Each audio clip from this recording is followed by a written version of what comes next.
iniciar nuestro taller, les hacemos una atenta invitación a mantener encendidas sus videocámaras y en silencio sus micrófonos para evitar que el ruido del exterior se pueda filtrar en la sesión. Agradecemos a todas y todos su participación.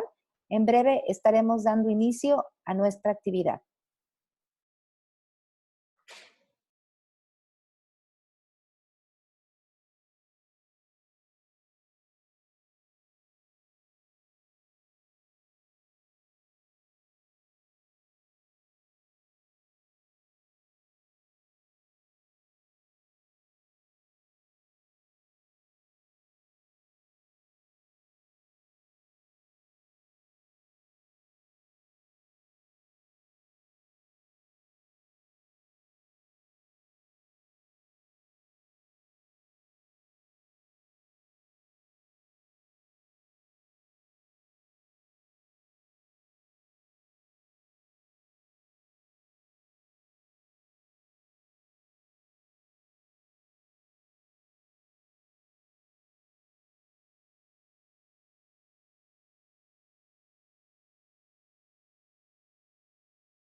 Buenos días a todas, a todos. Sean bienvenidos a nuestro taller de análisis de sentencia en el cual se abordará el caso Rosendo Cantú a través de una invitada experta en la materia, la doctora María Elisa García López, investigadora del Instituto de Investigaciones Jurídicas de la Universidad Autónoma de Chiapas. Agradecemos la presencia de todas las personas que ya se encuentran conectadas y que participarán en esta actividad de formación que tiene como finalidad promover las sentencias que la Corte Interamericana ha dictado al Estado mexicano y que sea un espacio de diálogo y de intercambio para construir conocimiento respecto a una materia tan importante como es el estudio de los derechos humanos. Agradecemos también la presencia de nuestro presidente, el licenciado Juan José Cepeda Bermúdez, quien a continuación nos dará un mensaje de bienvenida para continuar posteriormente con la intervención.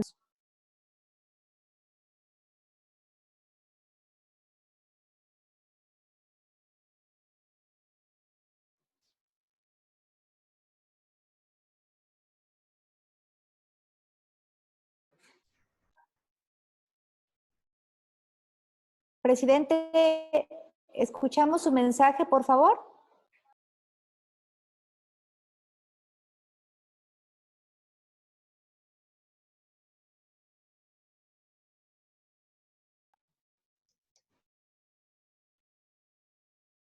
Adelante, por favor.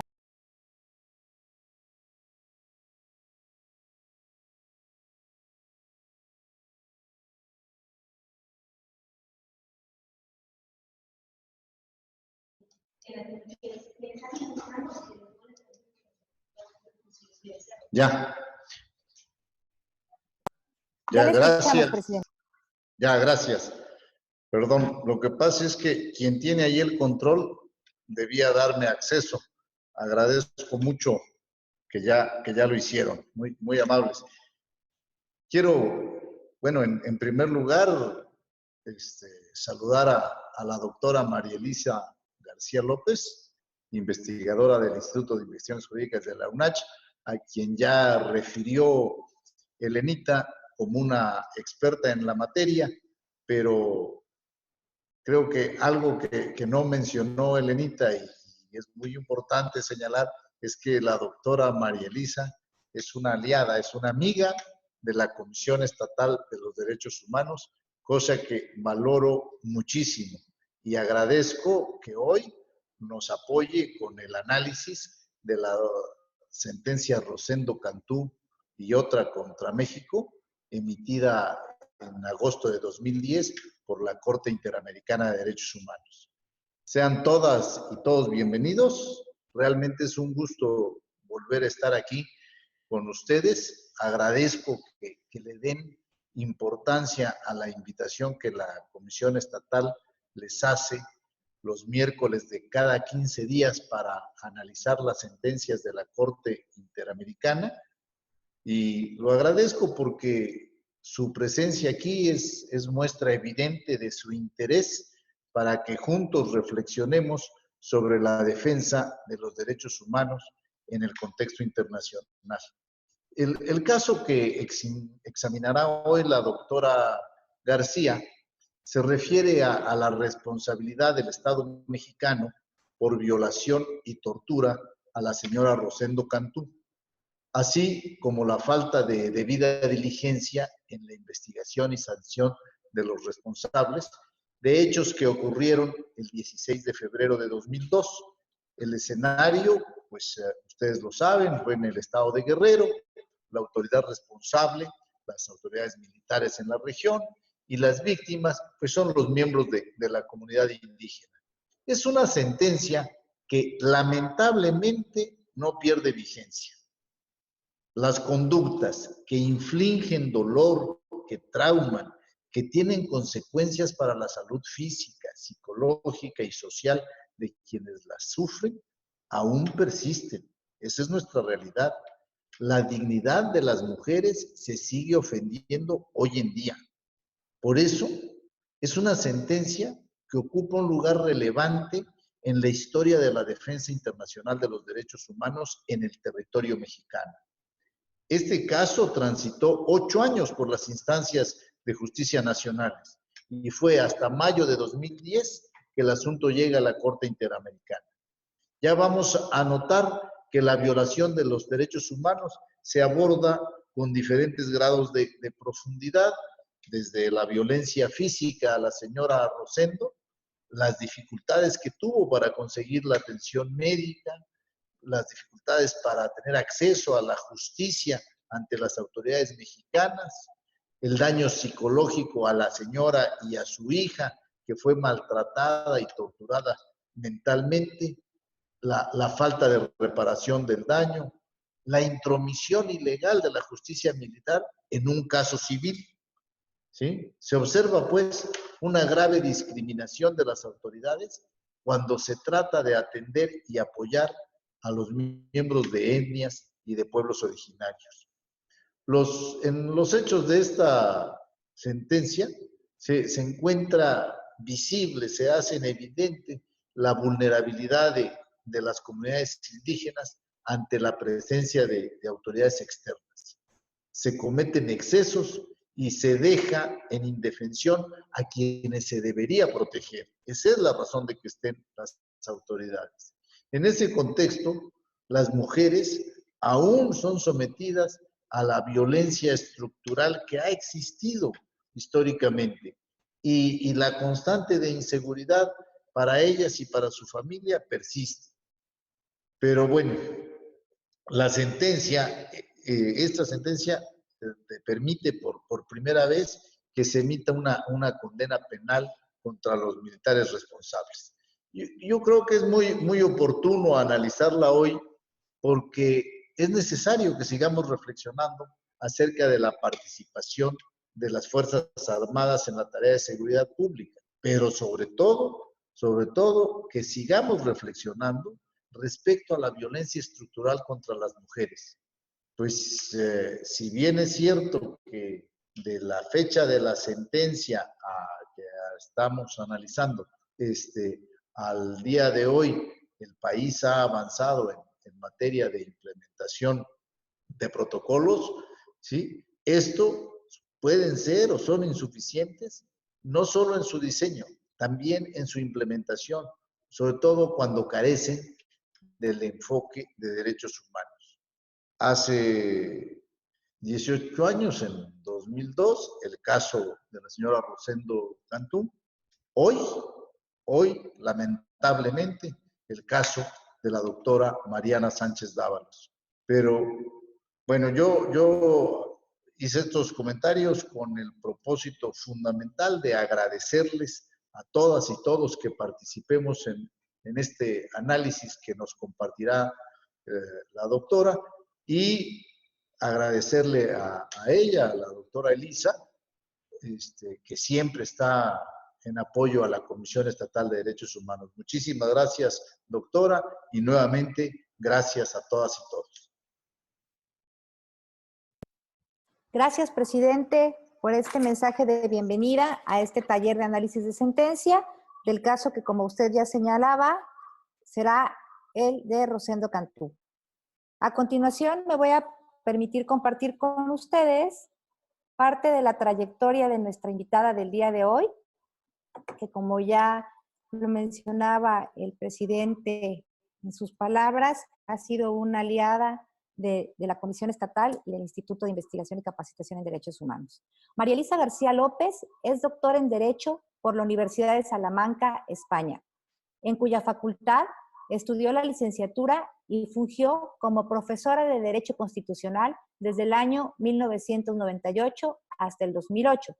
Estudió una maestría en Acción Solidaria Internacional y de Europa en la Universidad Carlos III de Madrid y una segunda maestría en Derecho Migratorio y de Extranjería en la Universidad Autónoma de Madrid. En ambos casos becada por excelencia académica. Es integrante del Sistema Estatal de Investigadores y Sistema Nacional de Investigadores Nivel 1, dependiente del Consejo Nacional de Ciencia y Tecnología. Sus líneas de investigación se centran en el derecho de la extranjería, asilo y refugio, y, con carácter general, la teoría dogmática y práctica de los derechos fundamentales, donde cuenta con varias publicaciones en torno a los derechos de las personas migrantes. Muchísimas gracias, doctora Elisa García, por estar el día de hoy con todas y todos nosotros, y le cedo el uso de la voz para que pueda usted iniciar con su exposición. Muchísimas gracias. Bueno, pues buenos días a todos y a todas los que nos acompañan hoy. En primer lugar, quiero expresar mi agradecimiento al presidente de la Comisión Estatal de Derechos Humanos, el licenciado Juan José de Cepeda, al que efectivamente siento como un aliado y casi como un amigo. Hemos hecho muchos actos juntos en virtud de un convenio de colaboración con el Instituto de Investigaciones Jurídicas de la UNACH, al que yo pertenezco, y la Comisión Estatal de Derechos Humanos, y yo respeto muchísimo el compromiso enorme que tienen todos ustedes, los integrantes de la Comisión Estatal, con esta tarea tan difícil hoy en día, que es promover y respetar y garantizar los derechos humanos. Dicho esto, quisiera decir un poco las claves en las que hoy voy a analizar esta sentencia con la ayuda de todos ustedes. La maestra Elena Margarita Jiménez, que es quien me invitó y que también es una gran amiga, me comentaba que por favor que como consigna tuviera en cuenta que muchas personas no son licenciados en Derecho, y así lo voy a hacer. Además, yo digo siempre en broma que Elena es la mujer más mexicana germánica que conozco, entonces, ¿quién se atreve a cuestionarle una consigna?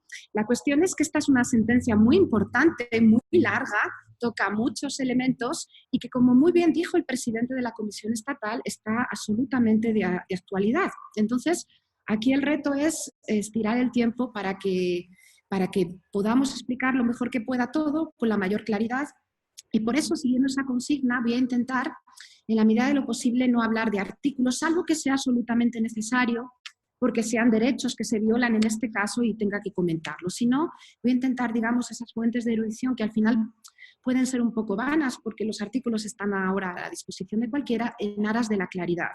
Pero, insisto, la sentencia es muy, muy larga y toca muchos puntos importantes.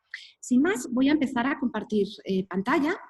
Me gustaría saber si me están escuchando bien, porque no sé si se ve, pero yo he tenido que pedir prestado un salón en la Facultad de Derecho porque el Internet no funciona muy bien. Entonces, aquí supuestamente hay fibra óptica y me gustaría saber primero si me están siguiendo bien, porque yo ahora, por ejemplo, apenas les puedo ver y tampoco veo el chat. ¿Me siguen bien, Elena? ¿Se escucha bien? Sí, doctora, podemos visualizar su presentación y le escuchamos perfectamente. Cualquier corte, yo le hago saber. Bien, pues como muy bien ya dijo los presentadores y el presidente, este es un caso muy importante para México que está de plena actualidad, desgraciadamente. El recorrido temático que vamos a hacer juntos a lo largo del día de hoy. Bueno, una cosa importante que no les dije, como la sentencia es muy larga y es previsible que me extienda un poquito, yo no tengo ningún inconveniente, al contrario, creo que sería muy rico que si surge alguna duda de lo que estamos diciendo ahora, es decir, a lo largo de lo que estoy explicando, por favor me lo digan. La cuestión es que yo ahora no veo el chat. Entonces probablemente le pediría a Elena que si hay alguna pregunta en el chat o que alguien quiera hacer directamente, me la digan, por favor, para que así sea más ágil todo. No esperemos tanto hacia el final, sobre todo si hay algún asunto difícil que queda un poco oscuro. Bien, dicho esto, el recorrido que voy a hacer hoy es empezar, como empieza toda sentencia, explicando los hechos del caso y luego lanzar algunas ideas un poco inconexas, pero que son importantes para comprender las sentencias que se dictan en materia de derechos humanos y concretamente por un poder judicial internacional, como es la Corte Interamericana de Derechos Humanos, un poco para que entendamos estas dinámicas que son complejas. Después voy a poner en la palestra algunos conceptos que son clave en este caso. Y luego, antes de entrar en sí en el análisis de la sentencia, considero necesario hacer un pequeño recorrido por conceptos básicos de igualdad y no discriminación. ¿Por qué? Porque uno de los grandes tesoros que tiene esta sentencia es que es la primera vez que la Corte Interamericana introduce un concepto que se creó fuera de la academia y del Poder Judicial, que es el concepto de discriminaciones múltiples. Y esto es bien importante para el análisis que se va a ver aquí. Luego lo voy a explicar. Entonces, antes de entrar en sí en la sentencia, voy a hacer un pequeñísimo recorrido por algunas ideas de qué es esto de la igualdad y la no discriminación, qué supone, y luego ya en la sentencia la voy a dividir, digamos, en tres grandes bloques analíticos, cómo la Corte califica jurídicamente los hechos que sufrió la señora Rosendo Cantú, que ahora vamos a ver cuáles fueron, qué es eso de la jurisdicción militar, que como muy bien decía, de forma inadecuada, era quien había conocido del caso, y luego, ¿dónde está ese enfoque de discriminaciones múltiples, que también se llama interseccional, en esta sentencia? Que por eso ya previamente lo habría explicado. Luego, si da tiempo, aunque lo dudo, me gustaría ver algunos otros casos similares, tanto del sistema interamericano, como incluso siendo un poco aventurera, nos vamos a ir también a algún caso del sistema del Consejo de Europa, del Tribunal Europeo de Derechos Humanos, que es además el antecedente más importante y previo de la propia Corte Interamericana, y la Corte Interamericana se apoya mucho en él. Y al final, quizás de pasada y quizás no dé tiempo a verlo, porque esa parte, pues bueno, es importante, pero la tienen en la sentencia y no necesita tanta explicación, vemos el fallo y las medidas de reparación. Este sería el recorrido. Y ahora sí, entro en los hechos del caso. Estoy aquí viendo, perdón un momentito, porque estoy intentando mover la pantallita, pero no soy capaz, así que lo voy a dejar así. Bueno, Valentina, no sé si alguien me puede decir, Elena, estoy viendo a todas las personas, pero no veo yo misma a mi pantalla. No sé si me puedes decir cómo puedo minimizar, porque no me deja. En la parte superior, doctora, ¿sí? Hay una barra donde le dice ver opciones. Ahí puede usted minimizar y cambiar la pantalla. O si gusta, nosotros también podemos compartir la presentación, como usted nos indica. No, así lo vamos a dejar, pero es que no me... A ver, así ya lo pude mover. Muchísimas gracias. Sí, gracias, Elena. Sí, pues miren, los hechos del caso, de forma muy resumida, en febrero del año 2002, perdón, estamos aquí, sí. Esto no, pero ahora, perdón, no me deja mover la presentación. Déjenme ver, a ver. No me deja mover la presentación. A ver, yo creo, Elena, que a lo mejor me van a tener que hacer el favor de presentarla ustedes, porque estoy viendo que antes podía mover, pero ahora no me deja mover la presentación. Ya se movió. Sí, ya se movió. Sí. Perfecto, ya estamos. Okay. Sí, bien, ahora sí iniciamos los hechos del caso, que es la primera parte de la sentencia. Valentina Rosendo Cantú era una niña, de hecho, en el momento en que sucedieron los hechos, en febrero del 2002, era una adolescente de 18 años que pertenece a la comunidad indígena Mipá, en el estado de Guerrero, y se encontraba a 200 metros de su casa lavando ropa en un arroyo muy cercano a su domicilio, cuando la rodean 8 militares que van con un civil y le empiezan a preguntar por unos encapuchados de su comunidad. Ella habla apenas el español, medio que mal les entiende, y les dice que no conocen, pero siguen con el interrogatorio, incluso le presentan la lista de una serie de nombres, donde está incluso el propio nombre de su Valentina, el propio nombre del marido de Valentina. Valentina en ese momento estaba casada y tenía a un bebé de 3 meses que lo tenía en la casa, es decir, un bebé prácticamente recién nacido, una niña que también tiene importancia en esta sentencia.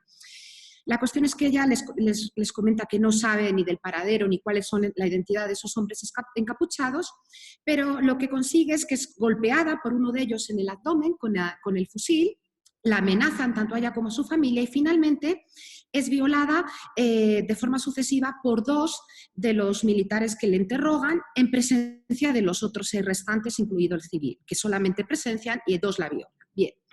Ella sale huyendo a su casa, le cuenta lo que le ha pasado a su marido, a la familia de su marido, y pasado aproximadamente una semana de los hechos, tiene mucho sangrado vaginal y además tiene mucho dolor en el abdomen como consecuencia de las atrocidades que le han pasado. Sin embargo, acude a la clínica de salud pública más cercana, pero le niegan la atención médica porque el médico, cuando Valentina le da su testimonio, tiene miedo y no quiere problemas con los militares. Después de insistir su esposo, le dan al final unos analgésicos y unos antiinflamatorios, es decir, un tratamiento que es a todas luces insuficiente para la gravedad de las lesiones de Valentina. Y le insiste el médico en que acuda al hospital de la ciudad más próxima. Entonces, como los dolores no cesan, camina junto con su esposo y su bebé 8 horas hasta el hospital más próximo, pero aquí volvemos a la historia de vuelva usted mañana. Llega al hospital y no tiene cita previa, con lo cual le dicen que por favor llegue al día siguiente. Es una familia obviamente muy humilde, se tienen que quedar a pernoctar en la ciudad, en Ayutla de los Libres, para que al día siguiente la atienda la médica. Y esto, pese a que ella es niña, ya ha informado de sus hechos. Bien, a partir de aquí, al calvario de Valentina empieza un calvario de carácter médico y judicial, donde hay múltiples omisiones, como muy bien decía el presidente de la Comisión Estatal, múltiples omisiones por parte del Estado mexicano. El mismo día de los hechos, su esposo se lo cuenta lo que ha pasado al delegado municipal de la comunidad y en asamblea comunitaria se decide que para proteger a los hombres de la comunidad, dado que los están buscando los militares, para protegerlos, que se refugien en el monte y durante 2 días la comunidad se queda sin hombres. Al poquísimo tiempo, al día siguiente, el delegado y el de los bienes comunales acuden a la ciudad de Chilpancingo para informar de lo que ha pasado y el presidente municipal les dice con muy buenas palabras que se va a comprometer a abordar este caso y que incluso irá, pero nunca se presenta en la comunidad. Total, que lo que tenemos ya es que las autoridades municipales no han respondido. Ante esta omisión de las autoridades, Valentina, su esposo, recurren a la organización independiente de pueblos mixtecos y tlapanecos a la que pertenecían y esta vez sí la organización, con ayuda de abogados, les brinda apoyo y presentan ya una queja ante la Comisión Nacional de los Derechos Humanos y ante la Comisión de Defensa de los Derechos Humanos de Guerrero. Ya hay entonces 2 quejas presentadas. Además, acuden al Ministerio Público del Fuero Común, pero aquí de nuevo es la historia del vuelva usted mañana. Yo no sé si aquí se dice esto del vuelva usted mañana. Este señor, el funcionario que estaba abriendo el expediente, se niega a recibir la denuncia porque les comenta que hay una mesa especial para recibir las denuncias en materia de delitos sexuales y que en ese momento no está el representante. Insisten de nuevo y finalmente se da apertura a la carpeta de investigación previa por el delito de violación, pero el funcionario que abre esa carpeta y que es muy consciente de que Valentina no habla bien el castellano, le toma declaración en castellano, por supuesto, es decir, no hay intérprete en ningún momento, y el que tiene que fungir de intérprete improvisado es su propio esposo. Vale. Una vez que ya han presentado la denuncia, el visitador de la Comisión Estatal de Derechos Humanos exige al Ministerio Público que ya le hagan un examen médico ginecológico a Valentina y que a poder ser sea por una médica del sexo femenino a petición de Valentina. Resulta que aparentemente no hay médicas del sexo femenino y finalmente se le hace un examen ginecológico cuando ha pasado más de un mes de la violación. Y lo que cualquier persona sabe en materia de estos delitos tan graves es que las pruebas son fundamentales y el examen ginecológico tiene que ser lo más rápidamente posible. Claro, lo que pasa en este examen es que no se encuentran pruebas como tal sobre la violación sexual, pero sí de las agresiones físicas que ha recibido Valentina.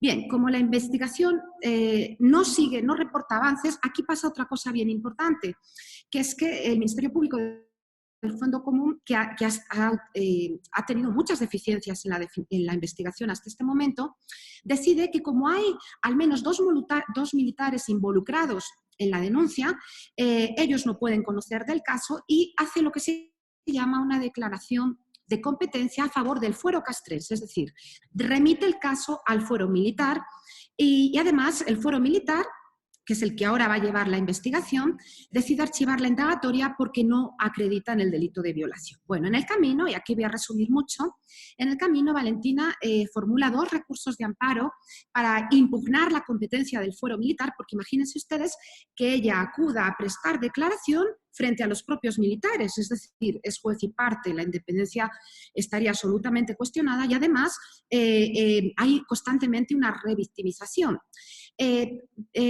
Para resumir mucho, ella interpone 2 recursos de amparo, pero con poco éxito, y cuando ya agotan los recursos internos y con la ayuda de una serie de organizaciones de defensa de los derechos humanos que apoyan a Valentina en calidad de representantes de la víctima, deciden acudir al Sistema Interamericano de Derechos Humanos. Bien.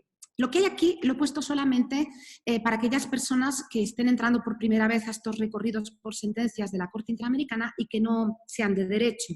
El caso ante el Sistema Interamericano, en lo que es el íter procesal, es el habitual. Entonces, la Comisión Interamericana de Derechos Humanos recibe la demanda, estudia la admisibilidad de la demanda y finalmente emite un informe de admisibilidad en el año 2008, admitiendo la demanda presentada por Valentina Rosendo Cantú. Posteriormente, un año después, informa sobre el fondo del caso y concluye que el Estado mexicano es responsable de múltiples violaciones a los derechos humanos de Valentina y de sus familiares. En ese informe establece una serie de recomendaciones para México, pero pasan más de 2 meses. De hecho, México pide una prórroga y el Estado mexicano no acata esas recomendaciones, ante lo cual la Comisión de Derechos Humanos, la Comisión Interamericana, lo que hace es que decide elevar el caso y, por lo tanto, presentar ya así la demanda para iniciar el procedimiento judicial ante la Corte Interamericana de Derechos Humanos. Un aspecto importante aquí a tener en cuenta es que cuando se abre el caso, México hace un reconocimiento parcial de responsabilidad, es decir, entona parcialmente el mea culpa. Dice que en algunos de los hechos que han sido denunciados, en algunos, no en todos, sí es responsable. Reconoce su falta de responsabilidad, internacional en materia de falta de atención médica, en falta de atención especializada a Valentina en su calidad de mujer y de menor de edad y de indígena al presentar la denuncia, en retraso de las investigaciones y también en afectaciones a la integridad psicológica de la víctima. Pero los restantes hechos que se le denuncian en contra no los reconoce. Bien. En el camino, mientras Valentina se decide a entrar al sistema interamericano, recibe múltiples amenazas porque además se corre el bulo en la comunidad de que le van a quitar los apoyos al campo, a los compañeros. Entonces recibe múltiples amenazas de muerte, tanto para ella como para su familia.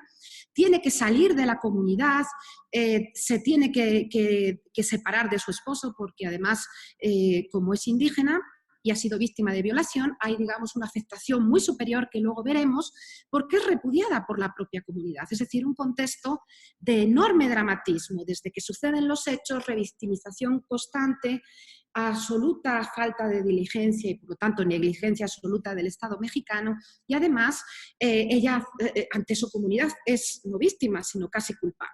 Bien, eso significa que durante la sustanciación del procedimiento la Corte se vio obligada a dictar medidas provisionales para proteger a Valentina y a su hija de todas estas amenazas y actos de hostigamiento. La Corte hace una audiencia pública donde comparece Valentina a testificar en abril del 2010 y finalmente en agosto de ese mismo año condena al Estado mexicano por múltiples violaciones a derechos humanos, concretamente los derechos a la integridad personal, que luego veremos que es dignidad, vida privada, garantías judiciales y protección judicial. Todos hechos, derechos que están reconocidos en la Convención Interamericana.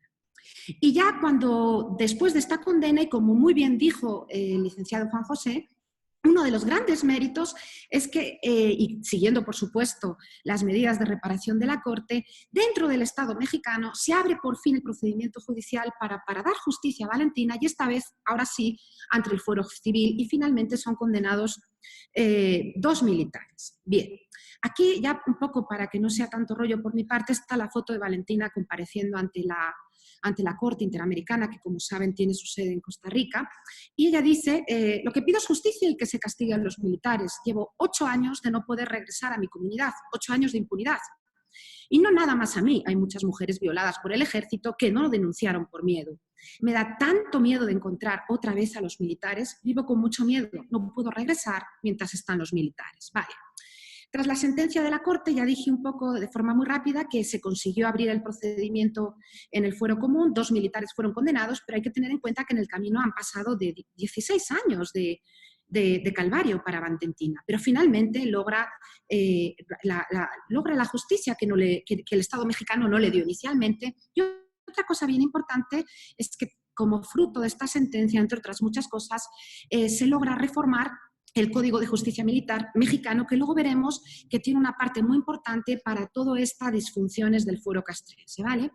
Bien, entonces, resumiendo mucho, el contexto en el que tienen lugar estos hechos es que en el estado de Guerrero había una fuerte presencia militar para reprimir tanto actividades ilegales como guerrillas y como actividades vinculadas al narcotráfico. Pero esto de la presencia militar, como muy bien decía el licenciado Juan José, es de larga data y sigue en México. Los militares estaban realizando funciones de policía. Bien, hay además un patrón estructural de violencia y violaciones de derechos humanos, pero que en el estado de Guerrero, como consecuencia de esa presencia militar, la propia Corte decía que había un patrón de violencia castrense donde las mayores víctimas eran las mujeres que pertenecían a comunidades indígenas. Y eso, como además se extendió el fuero militar de forma indebida, hay una mayor probabilidad de impunidad. De hecho, se sabe que muchos de los casos dentro del fuero militar, en la mayoría, no eran condenados los militares. Y además hay una falta de condiciones de seguridad para las defensores y los defensores de los derechos humanos. Una aclaración también aquí que dijo muy bien el licenciado Juan José. Este caso es muy parecido a otro caso de otra mujer indígena que también fue violada, pero esta vez en su propia casa, que era Inés Fernández Ortega. Son 2 casos muy similares, además se llevan 1 mes de diferencia, pero aunque son 2 casos gemelos prácticamente, como esta sentencia es muy larga, es muy importante y es la que me encomendó Elena Jiménez, me voy a ceñir a la sentencia, aunque por supuesto había en la misma época un caso absolutamente similar, con este mismo patrón de contexto, ¿vale? Y los derechos en juego, un poco los dije por encima, aquí no voy a, luego los explico. Las normas ya directamente aplicables, igual, esta es una diapositiva que está más bien para las personas que no son de derecho. En primer lugar, el tratado, que es el pilar del sistema interamericano de derechos humanos, que es la Convención Americana, pero simultáneamente, en este caso, los hechos tenían también referencias normativas en otros tratados que son también complementarios a la Convención Americana y que también aplica e interpreta la Corte Interamericana, que son concretamente la Convención Interamericana para prevenir, sancionar y erradicar la violencia contra la mujer, se conoce como Convención de Belén do Pará, y este es un instrumento muy importante para la protección de las mujeres en el ámbito de las Américas, y también estaba implicado algunos artículos de la Convención Interamericana para prevenir y sancionar la tortura. De hecho, esto fue una excusa que utilizó el Estado mexicano para interponer lo que se denomina una excepción preliminar, es decir, para interponer como objeción que la Corte Interamericana no era competente para aplicar y para conocer de estas 2 convenciones americanas que no son la Convención, el Pacto de Costa Rica. Y, por supuesto, la Corte Interamericana, bueno, el propio México retira la excepción y la Corte Interamericana se remite a jurisprudencia previa diciendo que no tiene razón, que sí es competente, ¿vale? Bien, y ahora aquí quiero ponerles una imagen que es quizás un poco tonta porque es de connotaciones bíblicas, pero es la que mejor encontré para resumir lo que les quiero decir. Lo que hay aquí es un supuesto de responsabilidad internacional del Estado frente a particulares. Por lo tanto, esto es un David frente a Goliat moderno, donde David no es David, es Davidcita, perdón que hable así, es una mujer indígena extremadamente humilde y además era niña. Y esto es bien importante, esta acumulación de factores. Y Goliat es el gran el leviatán, es el Estado, en este caso el Estado mexicano, pero cualquier Estado en nuestros días, como tiene que proteger muchos derechos, tiene una estructura burocrática muy inmensa. Esto significa que el Estado de nuestros días es el super gran mega leviatán, utilizando la expresión de Hobbes, ¿vale? Es decir, que esa imagen bíblica tendríamos a un Goliat que no entraría en la pantalla, ¿vale?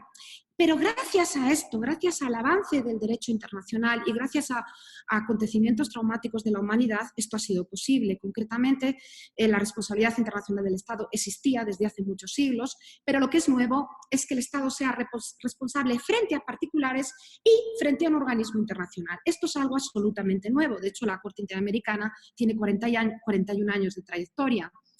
Esto surge a raíz de la Segunda Guerra Mundial, a raíz de todas las atrocidades del régimen nazi. La comunidad internacional se pone las pilas y tiene que hacer cambios muy traumáticos en el derecho para que esto sea posible. Y para esto que sea posible, lo primero que tiene que derribar es un principio que era básico en el derecho internacional tradicional, que era la prohibición de injerencia en asuntos internos. Esto se derriba y a partir del surgimiento de los sistemas internacionales ya se entiende que los derechos humanos no es un asunto exclusivo de la competencia interna de un Estado, que era lo que antes se entendía. Ahora no. Los derechos humanos son asunto de la comunidad internacional. Pero para que entendamos estos sistemas, lo primero que tenemos que entender es que al crearse el sistema interamericano, que es un sistema regional que une a múltiples estados de las Américas que están en la Organización Internacional de la Organización de Estados Americanos, en ningún momento la Corte Interamericana va a sustituir a las Cortes internas. En ningún momento. Esa no es la tarea de ningún sistema internacional protector de derechos.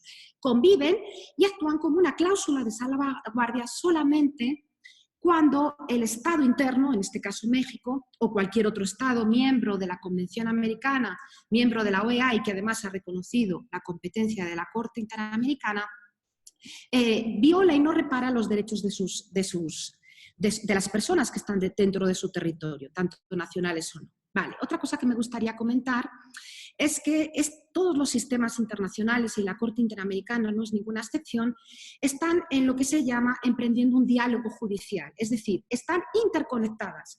Esto de la globalización también ha llegado al mundo jurídico. Eso significa que la Corte Interamericana está en Costa Rica, pero está muy pendiente de las cortes constitucionales internas de la OEA, pero también de otros tribunales externos. Concretamente, ya les comentaba que está muy pendiente del Tribunal Europeo de Derechos Humanos y muchas veces se inspira para sus sentencias en sentencias de otros tribunales, y a eso se le denomina universalismo jurídico. Esto significa que estamos absolutamente interconectados a nivel mundial, también en el ámbito jurídico, y que se está creando lo que se denomina ya un derecho común de los derechos humanos, gracias a estos diálogos judiciales internacionales, ¿vale?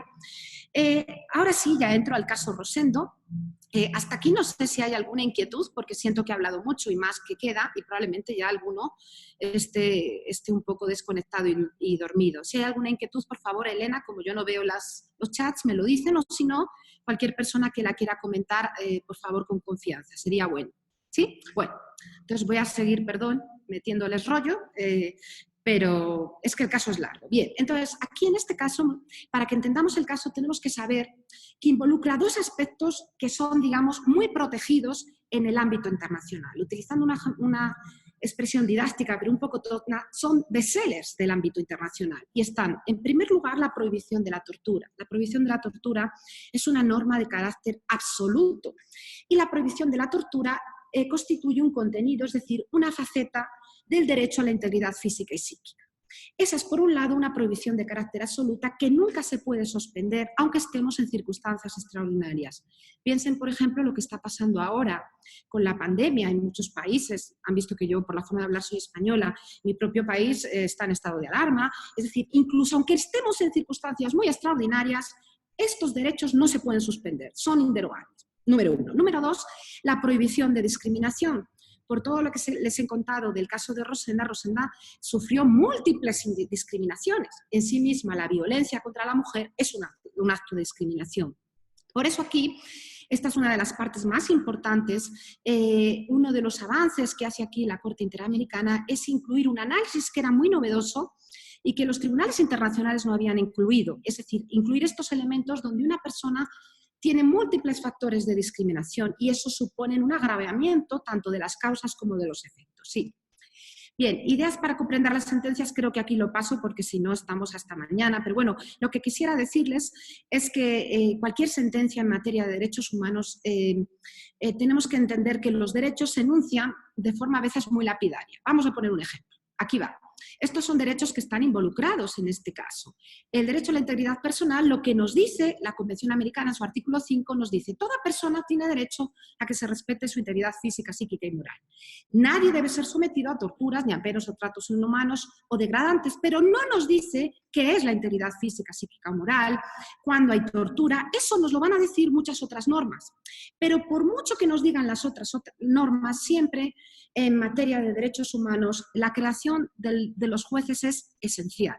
Por eso, en estas materias es muy importante saber cuestiones de cómo los jueces dan contenido a estas normas tan lapidarias que dicen mucho, aunque no parecen decir nada, y eso es a través de la interpretación jurídica, cuestión que aquí no vamos a comentar.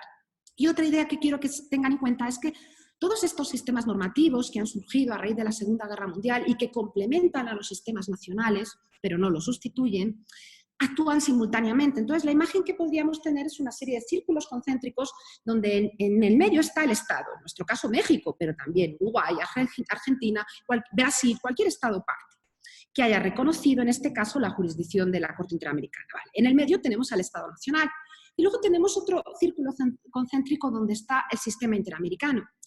Pero el sistema interamericano, que es regional y agrupa países vecinos, es uno entre más. Es internacional, por supuesto, y por encima de este, y simultáneamente, tenemos el sistema universal de la ONU. Entonces, digamos que hay muchos círculos concéntricos que están actuando simultáneamente, y cada uno con sus propios derechos, con sus propios sistemas de garantías de derechos. Por eso yo siempre le digo a los alumnos, era mucho más fácil ser jurista hace 80 años que ahora, porque ahora hay que aprender muchas más cosas, ¿vale? Precisamente por esta globalización jurídica que yo les comentaba. Bien, entonces, ahora sí, aquí ya sí me gustaría lanzar una pregunta para que no me odien por hablar tanto. No sé, no les veo las caras, no sé cómo estén.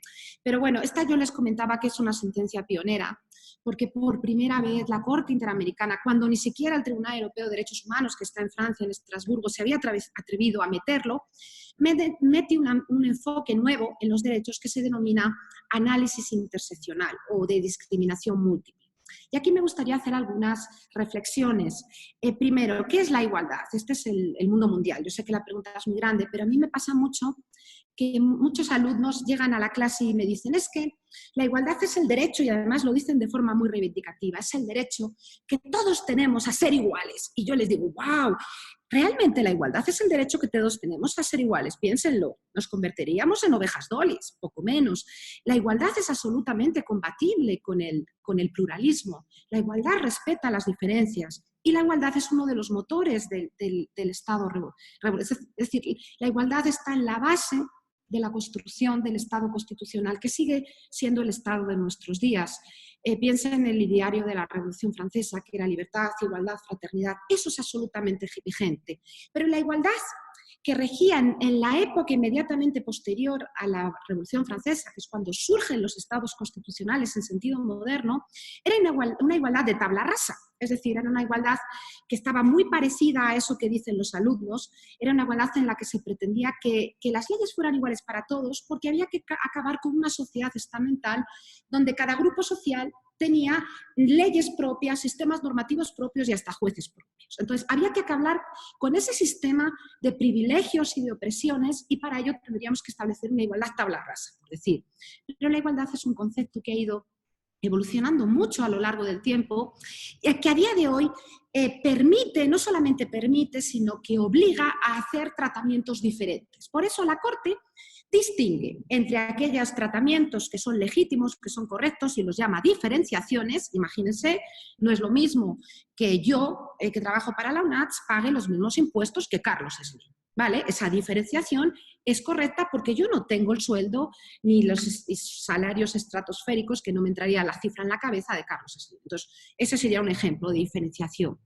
Pero la discriminación sería un tratamiento normativo desigualitario absolutamente prohibido, ya veíamos que era una prohibición de carácter absoluta, y que además lo que nos dice la historia es que hay una serie de factores que históricamente suelen repetirse y que hacen que las personas sean tratadas de forma desigual incorrectamente, es decir, que haya una desventaja simplemente porque hay una concurrencia de estos factores. Y a estos factores, que están en todas las constituciones y que también están en la Convención Americana, se los denominan cláusulas sospechosas de discriminación.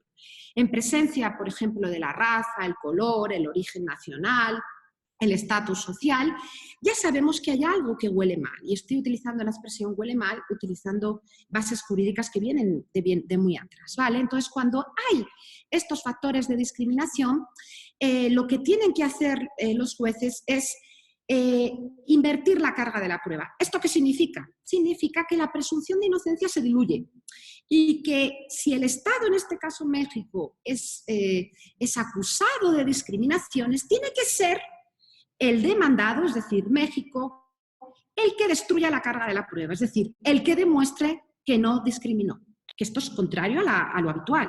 ¿Por qué? Porque esto es algo importantísimo, porque la Corte Interamericana ha dicho muchas veces que la igualdad en su faceta de prohibición de discriminación es una norma absoluta, es lo que les comentaba antes de normas de jus cogens, ¿vale? Bien. Aquí lo importante que quiero que sepan es que lo que han hecho siempre todos los tribunales, tanto internos como internacionales, es estudiar esos factores de discriminación de forma aislada. Entonces, si por ejemplo había un caso de violencia contra la mujer, se estudiaba pues, la razón de género como factor de discriminación. Pero no se sumaban otros muchos factores que siempre concurren. Piensen ustedes que cualquiera de nosotros tenemos identidades múltiples. En mi caso, cualquiera de nosotros podríamos ser, para no hablar de mí, pues podemos tener una determinada identidad sexual o podemos ser transexuales y además ser discapacitados y además pertenecer a una comunidad indígena. Entonces lo tenemos fastidiado porque tenemos mucha concurrencia de factores de discriminación, pero en las Cortes siempre los habían analizado de forma aislada. Había uno, ya no se analizaban los demás, ¿vale? Bien. Esto del análisis interseccional significa que ahora se analizan conjuntamente y se ve que el hecho de que estén conjuntamente varios factores, dos o más, no es lo mismo a la suma de los componentes. Es decir, que si yo soy mujer indígena y pobre y además niña, como era Rosenda Cantú, Valentina, perdón, estos 4 factores equivalen a una discriminación 20, por decir. Es decir, no son 4, ¿vale? Pero eso es gracias a un análisis que se empezó a hacer en los años 70 y 80 en Estados Unidos y que los empezaron a hacer las activistas feministas afroamericanas. Pertenecían a una asociación que yo les he puesto ahí, que era Combahue River, el colectivo del río Combahue, porque en ese río había habido una batalla donde una mujer esclava del siglo XIX había logrado liberar a muchos compatriotas esclavos. Entonces, en honor a ella, a ese acto de valentía, las mujeres afroamericanas se dan cuenta de que sus reivindicaciones no son atendidas por el movimiento feminista, porque el movimiento feminista estaba atendiendo solo o tenía como modelo arquetípico a la mujer blanca de clase media, pero ellas no eran blancas y muchas no eran de clase media. Y también se daban cuenta que no se encontraban representadas por el movimiento que estaba luchando por los derechos civiles de los hombres varones afroamericanos. Tampoco ahí entraban. Incluso muchas veces se les recomendaba que en casos de denuncia sexual no denunciaran porque incrementaban los estereotipos en contra del hombre blanco. Es decir, estaban en un terreno de nadie. Y por eso empezó una abogada, que es Kimberly Crenshaw, que actualmente es profesora en la Universidad de Los Ángeles, a decir que la mayor parte de las personas vivimos y sufrimos fuentes de opresión o de privilegio conjuntas y combinadas, y que hay que estudiarlas combinadamente, ¿vale? Entonces, para no meterles tanto rollo, siento que estoy hablando mucho y todavía queda, ojalá todavía nadie se me haya dormido, no les puedo ver, lo que les intento decir es que esta sentencia es absolutamente paradigmática y pionera porque la Corte Interamericana introduce esta forma de analizar. Es decir, para ver el caso y para analizar los hechos que concurren en Valentina, lo que hace es tener en cuenta que hay estos factores, pero lo hace de forma muy tímida porque todavía nadie lo había hecho, ¿vale? Y por eso yo les he metido un poquito esta explicación para que luego, cuando veamos la sentencia, veamos que lo está haciendo. Pero nunca ningún tribunal nos va a decir, oiga, yo estoy haciendo este enfoque que se llama enfoque interseccional. Eso suena muy petardo, pero lo está haciendo. Los tribunales lo hacen sin decir que lo hacen. Por eso nosotros, cuando leemos la sentencia, tenemos que pillar estos elementos y decir, fíjate, este es un tribunal con una enorme sensibilidad social, capaz de hacer esto, ¿vale? Cuando ninguno lo había hecho, el Tribunal Europeo de Derechos Humanos todavía no lo había metido. Al poco tiempo ya metió este enfoque. Ven la globalización jurídica, ¿vale? Bien, no sé si hasta aquí, porque he ido un poquito rápido, hay alguna pregunta, porque hay muchas ideas, Elena. Hasta ahora no tenemos alguna pregunta o duda en el chat. Ok. ¿Puedes tú plantear alguna o esperar a que haya alguna duda en específico en el chat, como usted me indique? A mí me gustaría solamente si entendieron bien esto de la igualdad. La igualdad es un concepto difícil, muy complejo, pero sí les queda claro que la igualdad no es que todos seamos iguales, sino que mucho más comedidamente es que seamos tratados iguales siempre que estemos en las mismas circunstancias. Piensen en el ejemplo del pago de impuestos de Carlos Slim. Sería absolutamente injusto que Carlos Slim no pagara impuestos y que cualquiera de nosotros tuviéramos que estar pagándole al SAT unas cifras astronómicas. Sí, sí se entiende, ¿verdad? Por lo tanto, vamos a ser tratados iguales siempre que estemos en la misma circunstancia. Y si yo soy un colega de Carlos Slim digamos, con su mismo patrimonio, obviamente tengo que ser tratado igual que él. ¿Se entendió, verdad? Sí. Y se entendió también lo que era la discriminación. Esto es bien importante, es un tratamiento diferente, desigual, pero arbitrario. ¿Por qué? Porque no hay ninguna justificación que explique por qué a esa persona la estamos tratando de forma diferente que a otros. ¿Sí? Se entendió, ¿verdad? Y normalmente las explicaciones son precisamente todos los estereotipos y prejuicios que están condensados en esos factores o cláusulas sospechosas de discriminación. La raza, la religión, el sexo, la orientación sexual. ¿Sí? Hasta ahí quedó claro, ¿verdad? ¿Ninguna inquietud? Bueno. Ninguna, doctora. Bueno, ahora sí entramos al análisis de la sentencia. Estoy un poquito pasada de tiempo. Y bien, vamos a ir por tres, digamos, apartados. Lo primero que vamos a ver es lo primero que hizo la Corte. La Corte lo que hace es darse cuenta que Valentina había sido, obviamente, objeto de 2 violaciones sexuales. Aunque faltaban elementos de prueba de lo que constaba en el expediente, para la Corte es suficiente y queda probado que hay violación sexual. Incluso la Corte dice, yo no soy un tribunal penal. Para mí los medios de prueba van a ser más laxos, más lights, por así decir, que para un tribunal nacional. Pero de lo que consta en el expediente y del propio tribunal de la propia confesión de Valentina, para mí como Corte Interamericana queda absolutamente probado que ha sido víctima de violación sexual. Violencia en forma de violación sexual. Número 1. Pero la Corte hace algo más allá. Dice, bueno, ojo, pero es que esta violación sexual ha tenido lugar en un contexto específico de militarización y en un contexto de un interrogatorio. Luego, aquí la violación sexual exige una calificación jurídica más. Es decir, estamos frente a una violación sexual, pero puede que también, y que de hecho luego vemos que sí, sea tortura. Entonces, para ver si hay tortura, examina, por supuesto, las convenciones que yo les puse antes, los tratados, hay un tratado específico interamericano para la erradicación de la tortura, pero también examina su jurisprudencia previa, que esto es algo siempre que hacen las Cortes. Todos los tribunales en materia de derechos humanos lo hacen. Entonces se va a un caso previo, que es el caso Bueno Alves contra Argentina. Este es un caso donde un uruguayo que era residente en Argentina denuncia a una persona argentina con la que va a hacer una compraventa de un inmueble y finalmente termina siendo torturado por la policía argentina. El caso llega a la Corte Interamericana y ahí la Corte Interamericana definió que era tortura y estableció que para que un acto donde había la extracción de una información, como aquí, fuera un maltrato que fuera considerado tortura, tenía que cumplir 3 requisitos. Tenía que ser intencional, causar un sufrimiento muy severo, tanto físico como mental, y además tenía que tener una finalidad, ¿vale? Entonces, lo que hace aquí, aquí vemos la definición de tortura en la Convención Interamericana que yo les comenté. Lo que hace entonces la Corte Interamericana es ir a esta jurisprudencia previa, volver a recordar que la prohibición de la tortura es absoluta, yo ya se lo había dicho, y que es inderogable. Y entonces lo que hace es ver si esos 3 requisitos que había establecido en ese caso previo contra Argentina se cumplen en este caso de Rosenda. Y va uno por uno.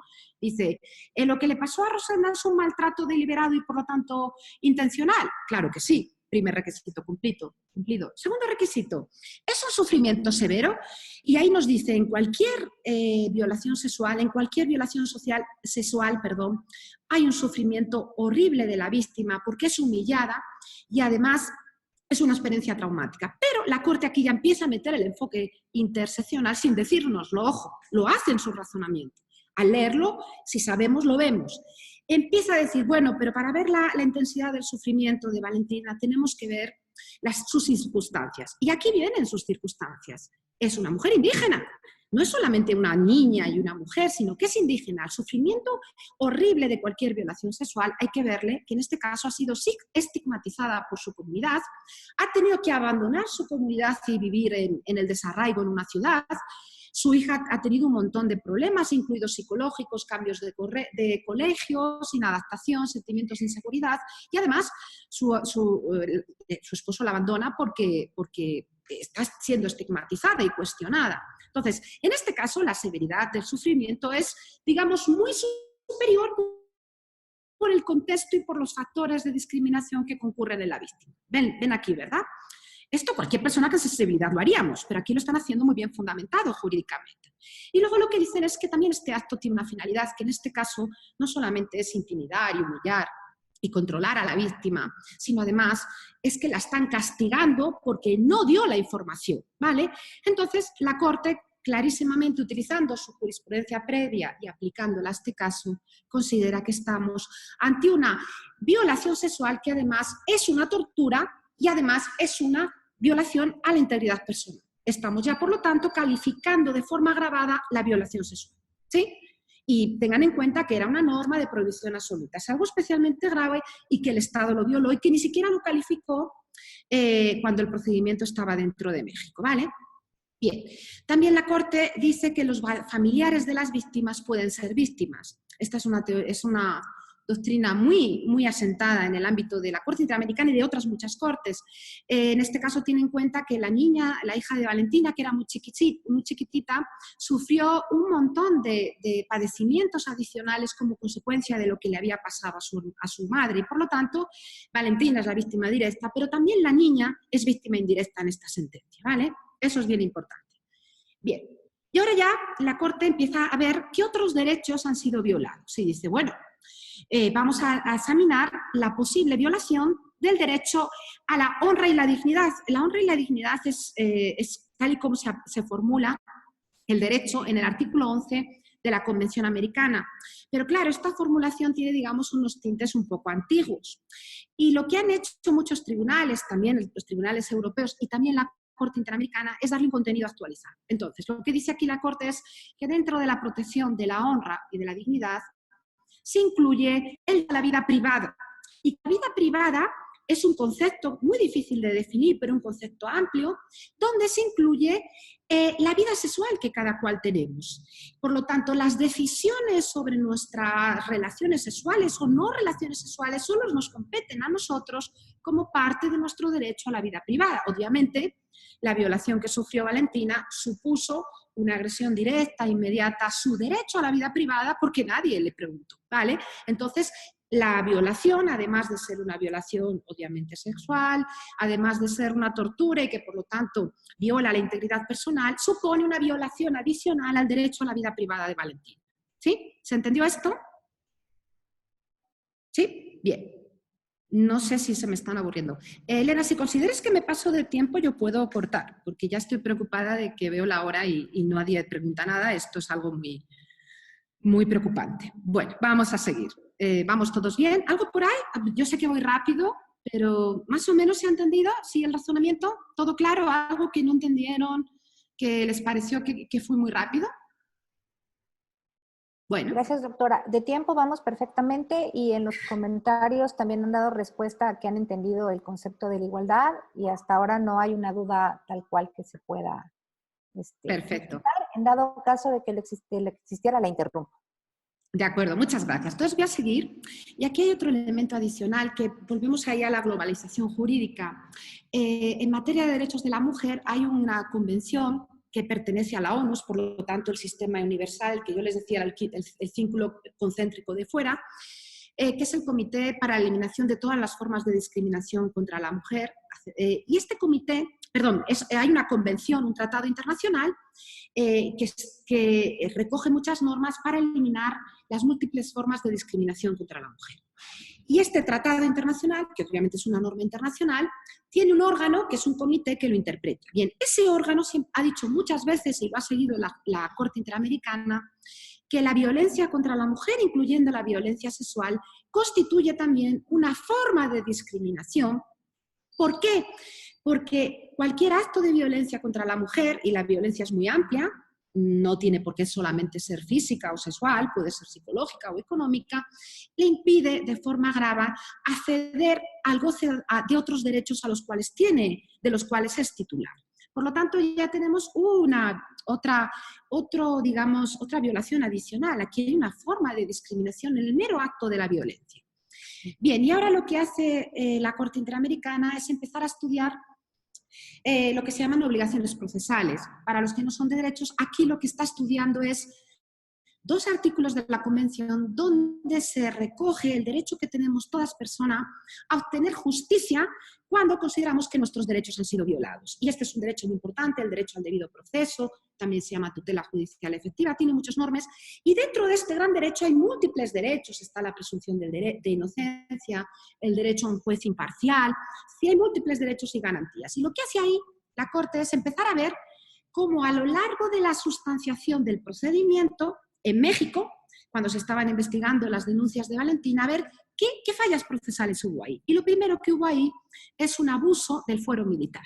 Vale, entonces aquí, para no igual intentar resumir un poquito, desde los inicios del Estado constitucional y vinculado a lo que yo les comentaba de la igualdad, los tribunales que tenían que ser iguales para todos. Es decir, que la idea de que haya un fuero que sea general para todos, el civil, está vinculado a la igualdad, los mismos tribunales para las mismas personas. Esto viene de larga data, ya tiene más de 2 siglos de existencia.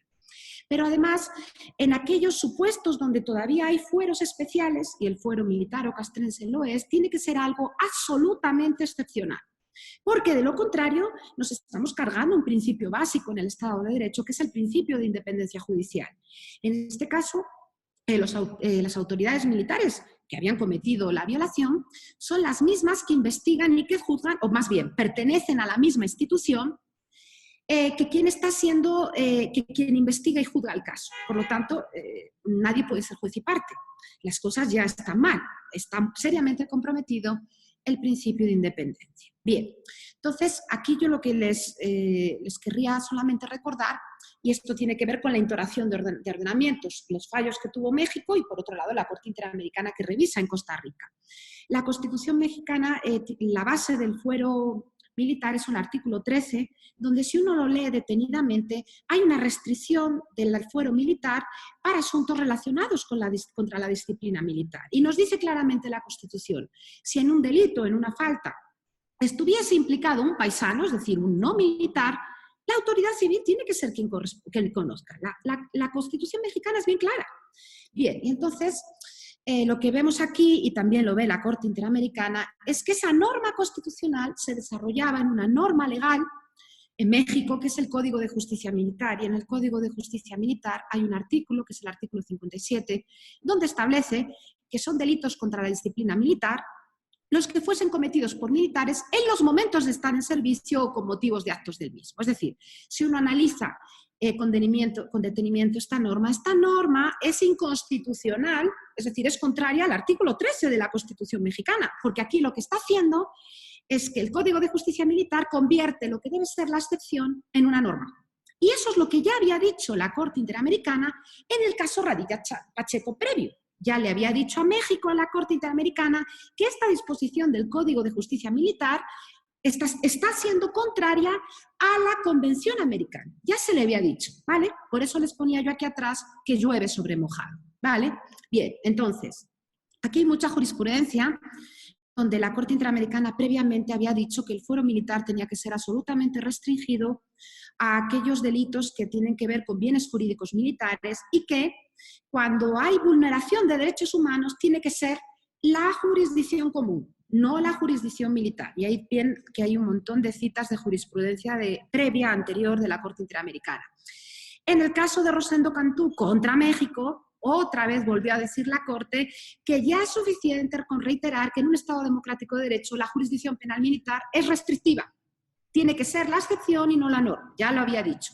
Por lo tanto, en este llueve sobre mojado, una cosa que tenemos que tener en cuenta es que dentro de las obligaciones de la Convención Americana, el Estado parte, que ha reconocido la competencia de la Corte y así ha sido México, tiene que, una vez que hay una resolución en su contra, tiene que adaptar su derecho interno a la Convención Americana. Por lo tanto, había una inconvencionalidad que llevaba tiempo que no había resuelto el Estado mexicano, porque el Código de Justicia Militar ahí seguía, y de hecho fue el que se le aplicó a Valentina, ¿vale? Bueno, entonces, segundo punto de agravio. Bueno, segundo, cuarto, quinto.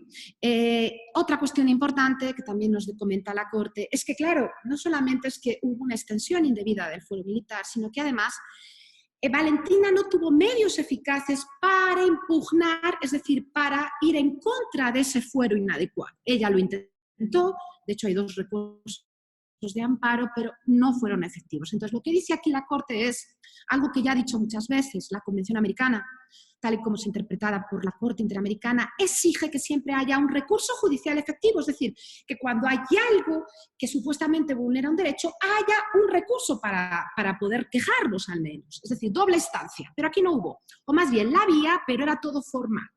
Los recursos, dice aquí, y ya lo dijo, los recursos no fueron efectivos para permitir a la víctima impugnar. Por lo tanto, hay una violación de las garantías del artículo 25 que exigen siempre el recurso judicial efectivo.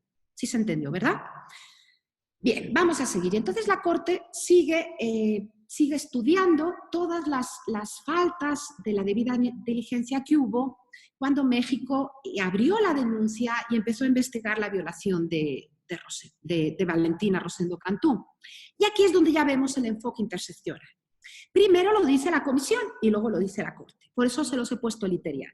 Dice la Comisión, esa situación de discriminaciones contra Valentina, que no pudo acceder a la justicia, que no le dieron atención médica adecuada, que nunca le ofrecieron un intérprete, bien, dice, esta situación, y lo he puesto en negrita, se agrava por la condición de indígena y menor, 2 factores, de Valentina. Y sigue diciendo, la Comisión ha recibido información sobre los obstáculos que enfrentan las mujeres indígenas en su acceso a la justicia, en especial cuando han sido víctimas de delitos de violación sexual, que están relacionados con la exclusión social y la discriminación étnica. Ya van 4 factores. Ahí la Comisión, no es la Corte, es la Comisión, pero la Corte recoge sus argumentos, está ya aplicando un análisis interseccional, pero no nos lo está diciendo. Ahí ya lo vemos. Pero aquí, en el siguiente párrafo, ya es mucho más explícito, porque aquí ya utilizan la palabra. Nos dice, dichos obstáculos, estos de acceso a la justicia, pueden ser particularmente críticos ya que representan formas de discriminación combinadas. Esta es la clave. Por ser mujeres, indígenas y pobres, no o. Es decir, lo que hemos hecho siempre en los factores de discriminación es utilizarlos de forma aislada. Eres mujer, o eres indígena, o eres pobre, pero aquí están todos juntos y en la vida real están todos juntos porque la vida real siempre es muy compleja, ¿vale?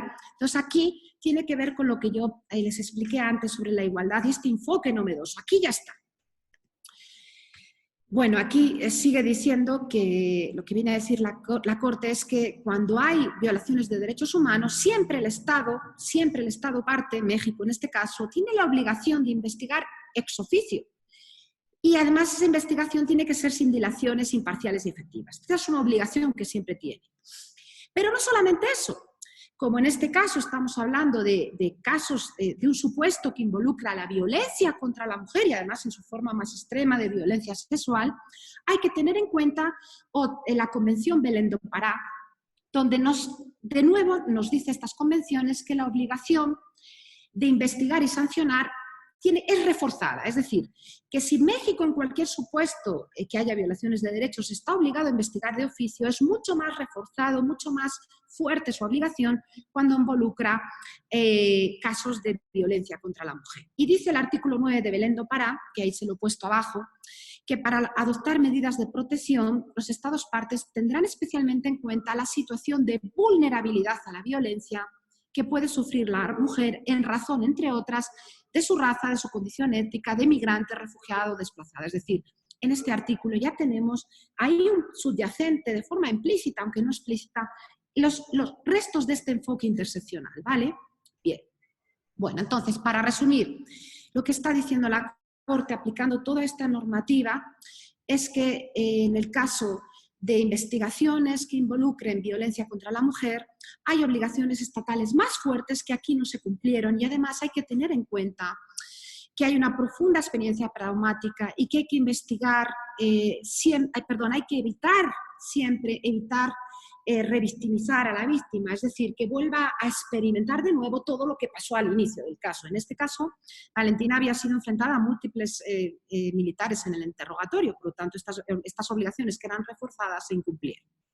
Bien, y además dice, lo que algo ya siempre ha dicho en materia de derechos de pueblos indígenas, que siempre, para evitar la discriminación en el acceso a la justicia, hay que tener en cuenta las particularidades propias de los pueblos, su situación de especial vulnerabilidad y el derecho consuetudinario propio, lo que significa que como mínimo tenga que haber intérprete, que no hubo, ¿vale? Por lo tanto, aquí, para ir un poquito rápido por el tiempo, hay una discriminación también en el derecho de acceso a la justicia. Último punto que examina la Corte son los derechos de los niños, porque claro, Valentina era una niña, era menor de 18 años cuando sufrió todos estos hechos. Bien, y ahí lo que hace la Corte es un examen muy cortito, porque basándose en un artículo de la Convención Americana, que es también muy cortito, donde se establecen que todos los niños merecen medidas especiales de protección, es decir, que las obligaciones de los Estados parte son más fuertes en presencia de niños. Y en este caso, el médico que atendió a la víctima y que vio que había habido una violación, o al menos una sospecha de violación, tenía la obligación de denunciarlo inmediato. Pero esto es así, tal y como establecen las leyes de salud internas de México, ¿vale? Y además dice, vuelve a recordar esto, que en este caso no se tuvo en cuenta la posición especial del Estado como garante de los derechos de los niños y teniendo en cuenta el principio del interés superior. Y nos dice abajo, y lo tengo subrayado, dice la Corte, máxime por tratarse de una persona indígena, pues los niños indígenas cuyas comunidades son afectadas por la pobreza se encuentran en una especial situación de vulnerabilidad. Es decir, a lo largo de toda la sentencia tenemos ya muy subyacente este enfoque, que es un enfoque muy respetuoso de la identidad compleja que tenemos las personas, ¿vale? Por eso se lo he puesto subrayado. Eso significa que entre todos los derechos violados también se violó el derecho a la protección especial que por su condición de niña Valentina requería, ¿vale? Bien, puntos resolutivos, ya estoy llegando al final de la sentencia, pues aquí, recopilando un poco todas las violaciones a los derechos humanos por parte de México, la Corte declara a México responsable por la violación de los derechos a la integridad personal, ya vimos lo de la tortura, dignidad y vida privada, ya vimos lo de la vida sexual, y entre otros, y además el incumplimiento del deber establecido en el artículo 7 de la Convención Interamericana para prevenir, sancionar y erradicar la violencia contra la mujer. Recuerden lo que les decía, la violencia contra la mujer es una forma de discriminación. También es responsable de la violación del derecho a la integridad de la hija de Valentina, y además ha violado los derechos a las garantías judiciales y a la protección judicial en ese conjunto de procedimiento tan espantoso donde hay un montón de negligencias, ¿vale? Incumple la obligación de garantizar sin discriminación el derecho de acceso a la justicia, que es lo que hemos visto al final. También es responsable por la violación de los derechos del niño. Bien, aquí hay medidas de reparación. Aquí solamente voy a decir unas cuantas, así como muy importante dentro de la sentencia hay medidas de reparación, siempre las hay, y esta es una parte donde la Corte Interamericana ha hecho enormes avances, mucho más que cualquier otro tribunal internacional. Vale. Aunque en esta sentencia, digamos, sigue la línea. En esta sentencia no es una sentencia especialmente espectacular en materias de medidas de reparación, pero bueno, lo que dice es que, por favor, que el Estado conduzca ya en el fuero ordinario el proceso penal de Valentina. Cosa que se produjo, ya lo vimos. Y además, que examine la conducta de los agentes del Ministerio Público que dificultaron la recepción en su momento de la denuncia. Que por favor haga las reformas legislativas pertinentes para que el artículo 57 del Código de Justicia Militar sea compatible con los estándares interamericanos, ¿vale? Y que además tiene que haber un recurso efectivo de impugnación, lo que yo les decía de la doble instancia. Tiene que haber un acto público de reconocimiento de responsabilidad internacional. Esto es especialmente importante porque en presencia de personas indígenas se necesita que haya una disculpa pública a la cara. Este acto yo investigué y ya tuvo lugar en Ocosingo en el año 2019 en presencia del gobernador y otras autoridades de Chiapas, ¿vale? De Chiapas, perdón, ¿qué estoy diciendo? Perdón, esto está mal, no es en Ocosingo, me he confundido de caso, pero sí tuvo lugar ese acto público de reconocimiento. Y además, también le dice que debe publicar extractos de la sentencia, de esta sentencia de la Corte Interamericana que estamos estudiando, incluyendo en el idioma original MEPA. Bien, voy a ir más rápido aquí. Además, que tiene que brindar un tratamiento médico y psicológico a las víctimas, tanto a Valentina como a su hija, otorgarle becas de estudios y, bueno, una serie de medidas también como implementar cursos de derechos humanos para las Fuerzas Armadas y otras más. Bien, por supuesto hubo indemnización. Vale, yo creo que me voy a quedar aquí porque la presentación es demasiado larga. Iba a analizar otros casos similares donde el tribunal hace este enfoque. Si me dan un minuto lo hago ya. Bien, en el año 2015 este enfoque ya estaba más asentado.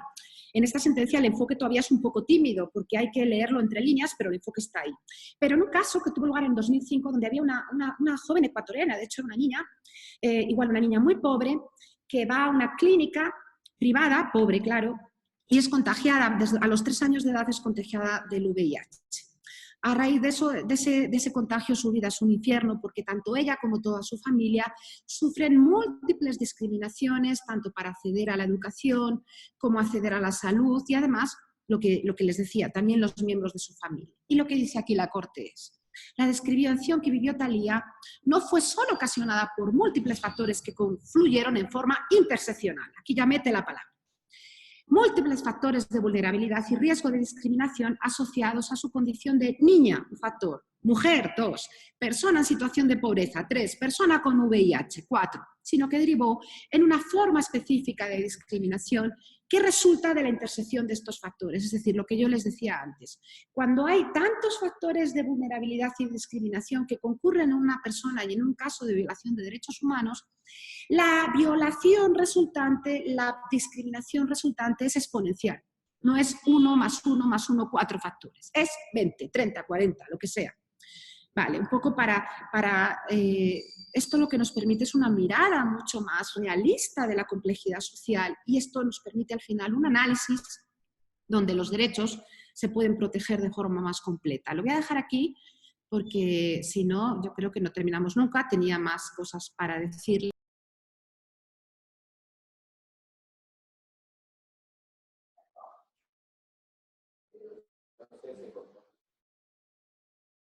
Un momento, vamos a tratar de recuperar la conexión de la doctora Elisa. Un segundito, por favor.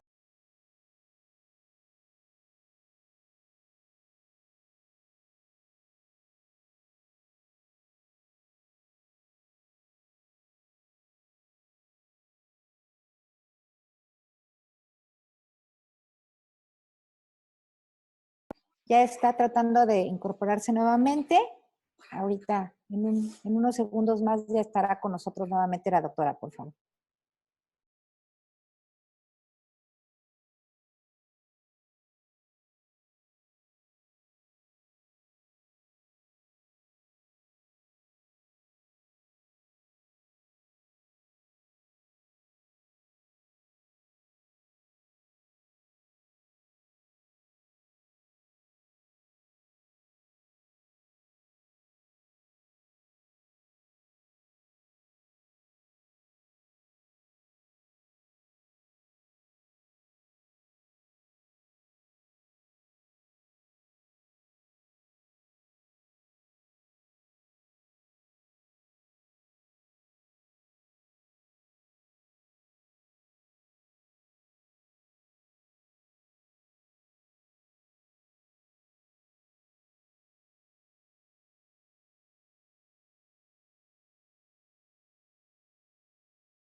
Listo, ya se encuentra de nuevo con nosotros la doctora. Perdón, al final Internet hizo de las suyas, una enorme disculpa. Lo bueno es que me lo hizo al final, así que bueno. Ahora sí, sí estoy abierta a todas sus preguntas, todas sus inquietudes. Me encantaría escucharlas. Muchas gracias, doctora. A continuación, vamos a darle el uso de la palabra al licenciado Juan José, presidente de la Comisión Estatal. Por favor, presidente, adelante.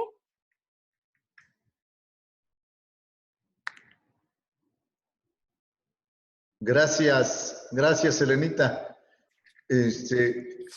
Yo creo que no necesito ni decirlo, todos hemos percibido la importancia de esta sentencia, pero sobre todo, doctora Elisa, déjeme decirle que además de la gran capacidad y los conocimientos que usted tiene, ¿sí? Es oportuno felicitarla por esa claridad con la que expone, ese don para desglosar y desmenuzar todos los temas de una manera tan accesible. Realmente yo no sé por qué preguntaba si se estaba extendiendo mucho, si alguien ya estaba... Déjeme decirle que siempre estuvieron conectados más de 80 personas. Es difícil decir que la pandemia tenga ventajas, pero antes estas reuniones hubieran sido presenciales y la capacidad de esta sala pues es de 30, 35 personas. Usted nos ha acompañado aquí. Hoy hemos tenido más de 80 personas permanentemente conectadas. Entonces, no hay ni cansancio ni falta de interés. A mí me da muchísimo gusto, la felicito sinceramente, agradezco nuevamente su cercanía con la Comisión Estatal, la amistad personal que nos dispensa, la valoro muchísimo. Y déjeme decirle que me acompaña aquí en la sala la visitadora general para asuntos de la mujer, la visitadora general especializada de la comisión, y platicábamos la importancia de estos ejercicios porque aprendemos mucho. Estuvimos ahorita de alguna manera comentando lo que ya usted había señalado, la importancia del derecho a la igualdad, reconociendo la diferenciación sin caer en la discriminación. Sí, todo esto lo estuvimos platicando y la verdad se aprende mucho. Yo le agradezco. Voy a dejar la palabra porque si no voy a quitar el espacio también a mis compañeras y compañeros que nos hacen favor de seguir en esta reunión de análisis y pedirle a Elenita que le haga llegar el testimonio de reconocimiento que me corresponde suscribir como presidente de la comisión, pero que siempre lo hacemos en nombre de todos y todas quienes participan, porque la verdad, apoyos como el de usted han permitido que el interés en la formación, en la capacitación, vaya creciendo en esta comisión estatal y en las personas que confían en nosotros, que creo que es el reto más grande que tenemos, ganarnos la confianza de la ciudadanía, de la población, ¿sí? En la tarea que nos corresponde de promover, proteger, defender los derechos humanos, ¿no? Creo que eso es lo más importante y la ayuda de usted pues es fundamental para que vayamos alcanzando este objetivo. Muchísimas gracias, doctora. Gracias a todas y todos. Dejo a Elenita para que coordine si hay alguna otra intervención y me despido con un sincero agradecimiento y la invitación para que sean muchas las ocasiones en que aprendamos de la doctora Elisa. Muchas gracias. Saludos al doctor Omar, por favor, a todos los compañeros del Instituto de Investigaciones Jurídicas de la UNACH. Muy amables. Pues, gracias. Al contrario, muchas gracias por sus palabras, licenciado Juan José. Es un placer, como siempre, colaborar con ustedes y sobre todo hacer reflexiones que lo que pretendo es que siembren como las ganas de aprender a todos los que nos escuchan y más inquietudes para para que al final pues todos mejoremos. Esa es la idea. Muchas gracias a ustedes. Hay por ahí preguntas, creo que he visto una en el chat. Doctora. Sí, doctora. Nos pregunta Alberto León. ¿Ya se cumplieron todos los puntos solicitados para la reparación de los daños ocasionados por el Estado mexicano? Se cumplieron los más importantes. No, yo no sabría decirte si todos. Entiendo que la víctima ya recibió la indemnización. Un aspecto importante es que sí no lo comenté, ya no quiero poner la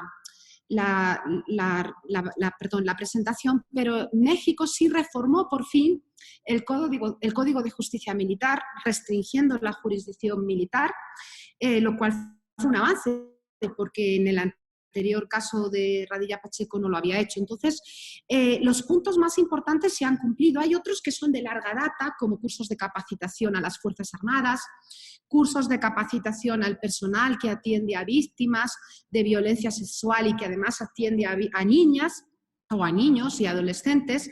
Esa parte, honestamente, pues yo no la he investigado. Entiendo que algo habrá hecho el Estado mexicano, pero ahí no sabría decirte. Entonces, mi respuesta, la más concreta y la más, digamos, honesta, sería decirte que las partes más importantes sí se han cumplido, sobre todo en lo que afecta a que esto no se siga repitiendo y que la jurisdicción militar no siga abusando.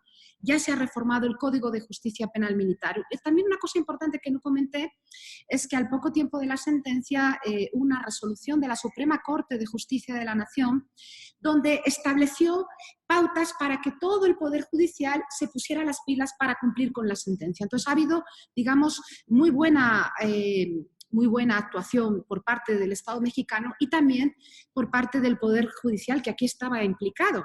Y ya tenemos una resolución de la Suprema Corte de Justicia de la Nación también. Muchas gracias, doctora. Creo que en ese sentido de las resoluciones que viene la siguiente pregunta, nos comenta Lilian de Anda. Viendo el tiempo transcurrido desde que ocurrieron los hechos hasta la emisión de la sentencia por parte de la Corte Interamericana de Derechos Humanos y luego para el cumplimiento por parte de la Suprema Corte de Justicia de la Nación, una víctima podría desalentarse en la presentación de su denuncia. Sin embargo, la señora Rosenda Cantú lo llevó hasta el final. La pregunta en sí es, ¿qué instancias la acompañaron y apoyaron para ello?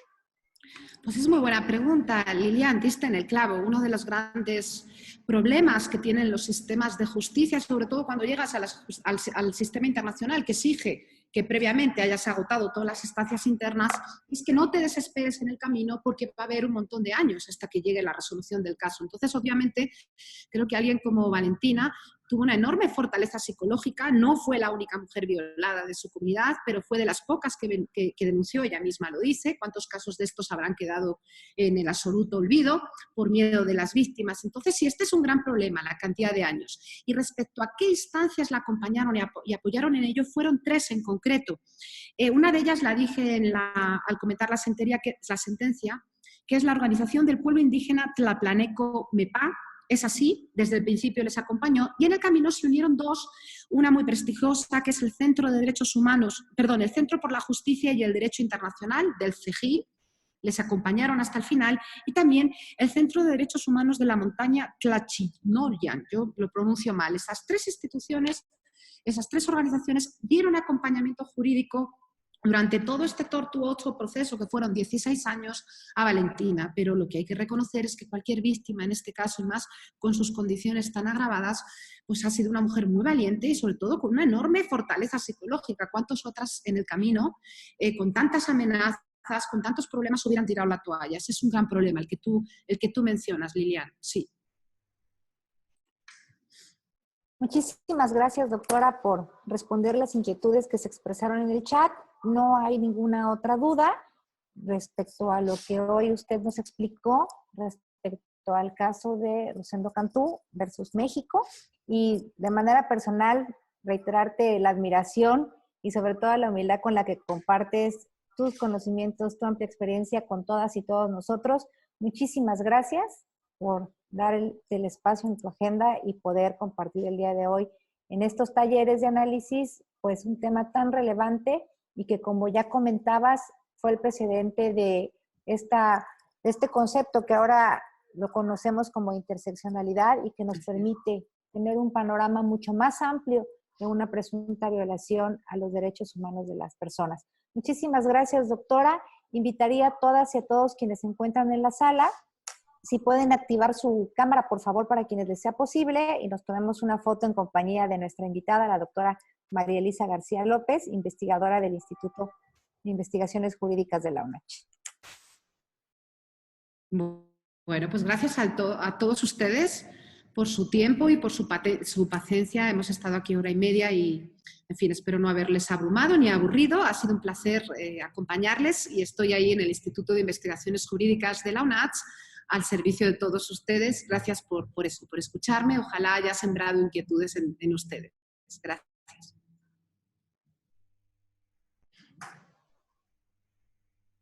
Ok, ahora la cuenta de 3, por favor. 1, 2, 3.